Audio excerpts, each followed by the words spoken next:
Əziz Ağcabədillər və rayonumuzun qonaqları, rayonumuzda yeni fəaliyyətə başlayan Aygün Ailəvi restoranını sizlərə təqdim edirik. Rayonun tam mərkəzində, Heydər Əliyev prospektində, Ağcabədi Pedaqoji Kollecinin yanında, Ağcabədi Mall Ticarət Mərkəzi ilə üz-üzə olan Aygün Ailəvi restoranı milli mətbəximizin, eləcə də Türk və Çin mətbəxinin bir çox zəngin yeməkləri ilə sizlərin yolunu gözləyir.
...80 nəfər yerlik restoranda tibbi və gigiyena qaydalarına tam riayət olunmaqla, münasib qiymətlərlə bütün növ kabablar, qazan və saz yeməkləri, dəniz məhsulları, faşfort yeməklər, hər növ salatlar, nəhayət, süfrələrimizin bəzəyi olan növbənöv şirniyyatlar yalnız xanımlardan ibarət peşəkar və gülərüz personalın iştirakı ilə sizləri gözləyir. Qeyd edək ki, Aygün Ailəvi restoranında şəhid ailələrinə, qazilərə və onların övladlarına xidmət zamanı qiymətlərdə müəyyən endirimlər də nəzərdə tutulur. Restoranın yanvarın 17-sində baş tutan açılışında Bakı şəhərindən dəvət olunmuş ölkənin tanınmış gənc müğənniləri Pərviz Tahir və Canana İskəndərli öz rəngarəng ifaları ilə qonaqlara unudulmaz anlar yaşatdılar. Xeyirli, uğurlu məkanlardan olsun. Amin inşallah. Ümidvaram ki, Ağcabədi doğrudan buradan yaradanacaq. Çünki ən profesional aşpazlar, ən dadlı yeməklər və son model hazırlanmış bir məkandır. Bunu bizim için yaradan Aygün Hanım size teşekkür ederim. Elgin kardeşim maşallah olsun. Ayşe Hanım teşekkürler. Əziyyətiniz çoxdur. Allah əziyyətinizi yerdə qoymasın. Və ya Allah deyib lentimizi gəlsirək. Gəlin bir yeniden gürültülü alqış səsləndirək. Bravo. Və getdik lentimizə doğru. Və dəyərli qonaqlarımızla beraber.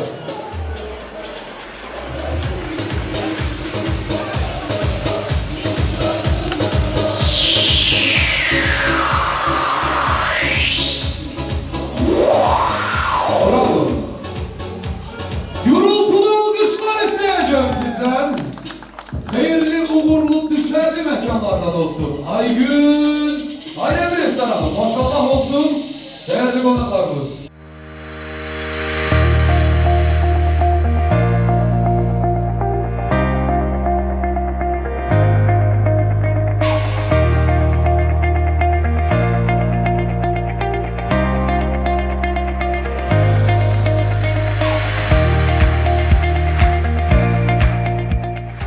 Bu anda elə ilk açılışımız olan saniyələrdə mən rica edəcəm.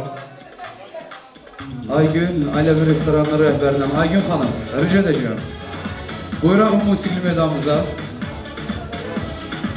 Bizim sizin için söylediğimiz xeyir dua. Ama mən bilirəm, sizin əziyyətiniz böyüdür. Siz məğrur xanımsınız. Siz çox mərd, hər kəs tərəfindən sevilən bir insansınız. En büyük xoşbəxtçiliyiniz elə buradadır. Gələn qonaqlarımıza xoş gəlmisəni söylüyorsunuz. Siz de bizi təbrik edirsiniz. Ondan sonra tam tonla rahat biz başlayırız. Değerli siz qonaqlarına hər birinizi xoş gördük. Xoş gəlmişsiniz. Bu gözəl məkanın açılışı üçün hər birinizə dərin təşəkkürümü bildirirəm. Doğrudan da Ağcabədimizin belə bir gözəl ailəvi məkanı həqiqətən bugünkü gündə ihtiyacı var idi. Biz də bunu və mən və öz övladlarımla bugünkü günü ərsəyə gətirdik. Mən sizlər üçün ailəvi bir gözəl məkanımıza gəldiyiniz üçün sizlərə minnətdarlığımı bildirirəm. Hər biriniz xoş gəlmişsiniz.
ömrüm.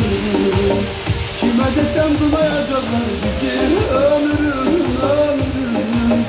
Bu ayrılık öldürer ikimizi ömrüm. Ağız dadınızı Aygün Ailəvi restoranı ilə dəyişin. Biz bir Ağcabədi ailəsiyik. Aygün Ailəvi restoranı. Ailənizin sevimli məkanı. Əlaqə nömrəsi 051 719 77 17.